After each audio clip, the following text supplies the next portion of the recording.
আসসালামু আলাইকুম রহমতুল্লাহি বরকাতু।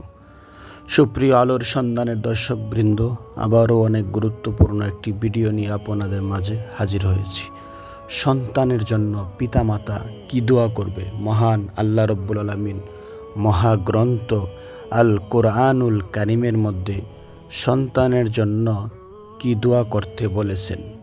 সন্তান আল্লাহর পক্ষ থেকে বিশেষ নিয়ামত। নেক সন্তান আল্লাহর পক্ষ থেকে বান্দার প্রতি মহান দান। আর সন্তান জন্মদানে পিতামাতার ভূমিকাই মুখ্য।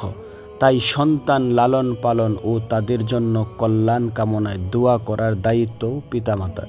সন্তান যদি নেককার হয় তাহলে পিতামাতার রয়েছে অপরিসীম সদকায়ে জারিয়ার সওয়াব।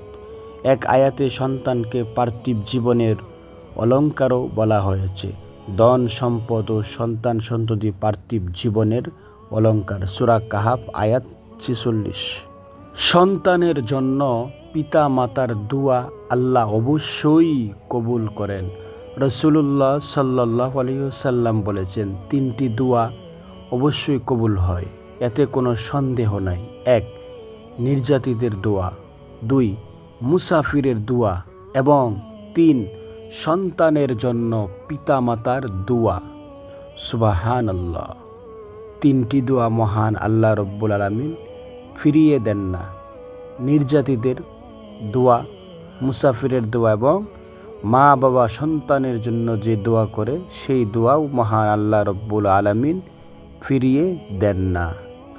সন্তানের জন্য পিতামাতা কি দোয়া করবে? পিতামাতার কাছে সন্তান সবসময় দোয়ার হকদার। তাদের উচিত সন্তানের জন্য সবসময় কল্যাণের দোয়া করা। সন্তান পৃথিবীতে ভূমিষ্ঠ হওয়ার আগে পিতামাতার বেশি বেশি এই দোয়া করা উচিত। এই দোয়াগুলো মহান আল্লাহ রব্বুল আলামিন কবুল করে থাকেন। তাই প্রত্যেক পিতামাতারই উচিত এই দোয়াগুলো করা। রব্বি হাবলি মিন লাদুনকা যুররিয়াতান তাইয়্যিবা ইন্নাকা সামিউদ দুআ। বাংলা অর্থ: হে আমাদের প্রতিপালক, তোমার পক্ষ থেকে আমাকে পবিত্র সন্তান দান করো, নিশ্চয়ই তুমি প্রার্থনা কবুলকারী। সূরা আলে ইমরান। সন্তান যখন ভূমিষ্ঠ হবে তখন প্রত্যেকেরই এই দোয়াটি করা উচিত। রব্বি জাআলনি মুকিমাস সালাতি ওয়া মিন যুররিয়াতি রব্বানা ওয়া তাকাব্বাল দুআ। অর্থ: হে আমার প্রতিপালক, আমাকে নামাজ আদায়কারী করুন এবং আমার বংশধরদের মধ্য থেকেও হে আমার প্রতিপালক আমার প্রার্থনা কবুল করুন। সূরা ইব্রাহিম। সন্তান যখন প্রাপ্ত বয়স্ক হবে তখন তার কল্যাণ কামনার্থে এই দোয়া বেশি বেশি পাঠ করা। রব্বানা লিয়ুকিমুস সালাতা ফাজআল আফইদাতাম মিনান নাসি তাহভি ইলাইহিম ওয়ারযুকহুম মিনাস সামারাতি লাআল্লাহুম ইয়াশকুরুন।